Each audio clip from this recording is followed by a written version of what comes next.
We are going through the study of tissue culture in plants. It is a method of artificial vegetative propagation. अब हम बच्चों ये देखेंगे कि plants में हम लोग टिश्यू को यूज करते हुए नया प्लांट कैसे बनाते हैं। आपको सबको पता है कि जो प्लांट बॉडी होती है उसमें दो तरह के टिश्यू होते हैं, मेरिस्टेमेटिक एंड परमानेंट टिश्यू होता है। हम लोग जब भी टिश्यू कल्चर करेंगे बच्चों तो उसमें हम लोग मेरिस्टेमेटिक टिश्यू को यूज करेंगे, ठीक है। अब देखिए ये प्लांट है, प्लांट में जनरली क्या होता है, जो मेरिस्टेमेटिक टिश्यू होता है उसमें एक तो एपेक्स पर होता है ना, इट इज कॉल्ड एपेक्स, ठीक है बेटा। तो एक तो एपेक्स पर मिलेगा, एक यहाँ पर मिलता है, इसको बोलते हैं एक्सिल। क्या बोलेंगे बच्चों? एक्सिल। तो जनरली जब हम टिश्यू कल्चर करेंगे तो हम लोग सेलेक्ट करते हैं एपिकल बर्ड को, है ना। और एपिकल बर्ड में जो टिश्यू होता है वो होता है मेरिस्टेमेटिक टिश्यू, है ना बेटा। कौन सा टिश्यू? तो ये है आपकी apical bud, okay, this is your apical bud. और this apical bud is selected for the propagation of the plant. अब कैसे क्या करेंगे, प्रोसेस देखिएगा। सबसे पहले हम लोग क्या करेंगे, ये जो एपिकल बर्ड है, इस एपिकल बर्ड इस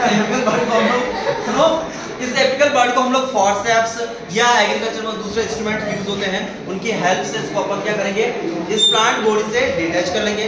देन हम लोग क्या करेंगे, एक बीकर लेंगे, this is a beaker, okay. Beaker में हम लोग ल्यूकवार्म यानी कि गुनगुना पानी लेंगे, ठीक बेटा, दिस इज ल्यूकवार्म वाटर, ठीक है। अब आप लोगों को पता होगा जब भी हम कल्चर मीडियम बनाते हैं तो कल्चर मीडियम में हम लोग एक एल्गी से एक पाउडर बनता है, उसका नाम होता है अगार। क्या नाम होता है? तो अगार एक्चुअली क्या है, ब्राउन एल्गी होती है, जेनेडियम, ग्रेसिलिया, मेरिन के अंदर मिलती है। उस एल्गी को आप बाहर निकालिए, उसको ड्राई कीजिए, उसका पाउडर बना दीजिए, और वो जो अगार वाला पाउडर है बच्चों, उसको हम पानी में, इस वाटर में डिजोल्व करेंगे, ओके। डिजोल्व करने के बाद जैसे जैसे ग्रेजुअली ये ठंडा होगा बेटा, कूल होगा, तो ये जेली जैसा हो जाएगा। कैसा बच्चों? जेली, ठीक है ना। तो ये आपका मान लीजिए ऐसा जेली जैसा हो गया, ठीक बात है, ओके। अब देखिएगा यहाँ से आप एपिकल बर्ड को हम लोग सिलेक्ट कर रहे हैं। एपिकल बर्ड में कौन सा टिश्यू होता है बच्चों? मेरिस्टेमेटिक टिश्यू होता है। इस एपिकल बर्ड को लेकर आप इसके छोटे छोटे पीस करके यहाँ डाल दीजिए। देखो ये वन पीस, ये सेकंड, ये थर्ड, फोर्थ। अब होगा क्या बच्चों, तुम्हें ये तो पता है कि सर एपिकल बर्ड में सेल्स कौन सी है? मेरिस्टेमेटिक। मेरिस्टेमेटिक टिश्यू की सेल्स कंटिन्यूअसली डिवाइड होती है, और यहाँ पर है इसको न्यूट्रिशन। अगार जो बनता है बच्चों वो एक ऑर्गेनिक सब्सटेंस है ना, क्योंकि किससे बन रहा है? एल्गी से बन रहा है। तो इसमें सारे न्यूट्रिएंट्स होंगे। अब जैसे ही सेल्स को न्यूट्रिएंट्स मिलेंगे तो सेल्स स्टार्ट रैपिडली डिवाइड, और जब सेल्स रैपिडली डिवाइड होगी बच्चों तो यहाँ पर बन जाएगा मास ऑफ सेल्स। क्या बन जाएगा? Mass of cells. और ये जो बच्चों मास ऑफ सेल्स बनेगा, इट इज कॉल्ड केलस। क्या बोलेंगे? आप लोगों ने एपिकल बर्ड को सेलेक्ट किया, उसको कहाँ ट्रांसफर किया? सर हमने एक बीकर में ट्रांसफर किया। बीकर में एक्चुअली क्या था बच्चों? अगार सॉल्यूशन था, उसको कल्चर मीडियम बोलते हैं। क्या बोलते हैं? कल्चर मीडियम में बच्चों जब सेल्स को न्यूट्रिएंट्स मिलेंगे, सेल्स रैपिडली डिवाइड होगी, और रैपिडली डिवाइड होने से एक मास ऑफ सेल्स बनेगा। ये जो आपका मास ऑफ सेल्स बनेगा बच्चों, इनको बोलते हैं केलस। क्या बोलेंगे?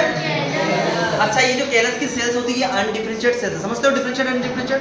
देखो, अगर सेल्स मेरिस्टेमेटिक सेल्स है, अभी उसका जो वर्क है, फ्यूचर है, डिसाइड नहीं हुआ, तो तुम लोग बोलोगे अनडिफरेंशिएट सेल्स है। लेकिन जब ये सेल्स है, ये आपके पेरेन्काइमा, कोलेन्काइमा, स्टेनकाइमा में डिफरेंशिएट हो जाएगी, तब आप लोग क्या बोलोगे? उनको डिफरेंशिएट, है ना बेटा। तो ये अनडिफरेंशिएट सेल्स है, मींस ये सेल्स किसी भी टाइप के टिश्यू में ट्रांसफॉर्म हो सकती है। क्लियर यहाँ तक? अब हम लोग क्या करेंगे, हम सर ये बीकर ए था, अब हम बीकर बी लेंगे, है ना। ये रहा आपका बीकर बी। चलो इसमें भी सेम प्रोसेस। ये वाटर आपका, वाटर के साथ क्या न्यूट्रिशन मीडियम वगैरह लेंगे? अगार, ओके बेटा। तो क्या क्या है यहाँ पर देखो, वाटर प्लस अगार प्लस हम लोग लगे फाइटो हार्मोन। अब मुझे बताइए ऐसा कौन सा हार्मोन होता है जो रूटिंग को प्रमोट करता है? ऑक्सीन। और जो तुम्हारा जिब्रेलिन होता है वो शूटिंग को प्रमोट करता है। क्योंकि हम लोग ये चाहते हैं कि बच्चों ये जो अनडिफरेंशिएट सेल्स है, इनसे बने हमारे छोटे छोटे प्लांट्स, तो हम लोग इस न्यूट्रिशन मीडियम में अब क्या डालेंगे बच्चों?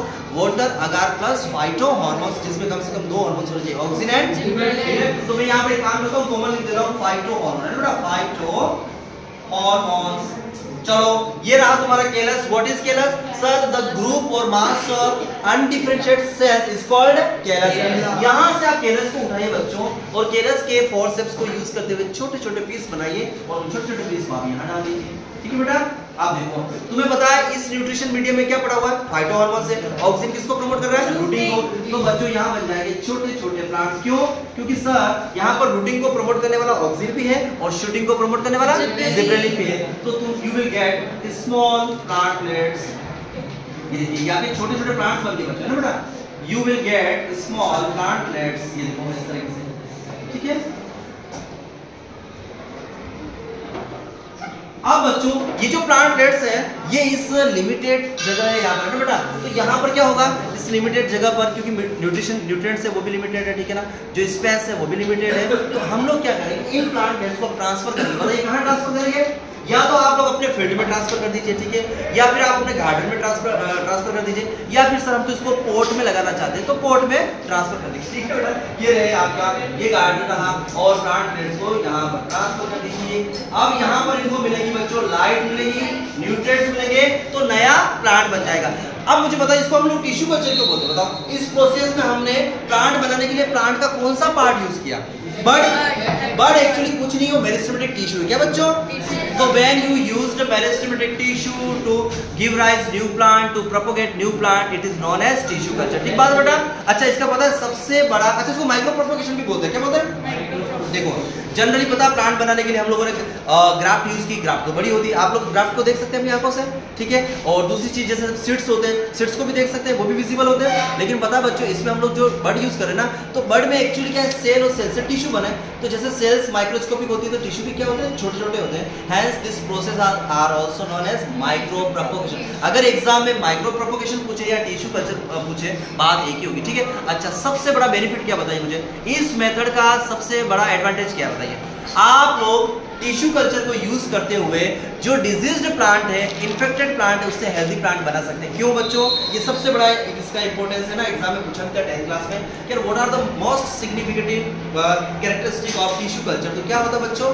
सर हम कोई भी इन्फेक्टेड प्लांट है उससे हेल्दी प्लांट बना सकते हैं। कैसे बच्चों? जो भी मेरिस्टेमेटिक सेल्स होती है ना उसमें कभी भी वायरल सेल जो है या बैक्टीरियल सेल है वो इन्फेक्शन नहीं कर सकती। याद रखो बच्चों, जब भी कोई मेरिस्टेमेटिक टिश्यू होता है उसकी सेल्स कंटिन्यूअसली डिवाइड होती रहती है ना, तो उसको कोई भी पैथोजन चाहे वो बैक्टीरिया हो वायरस हो वो इन्फेक्शन नहीं कर सकता। तो आप चाहें तो इन्फेक्टेड प्लांट से हेल्दी प्लांट बना सकते हैं यूजिंग टिश्यू कल्चर।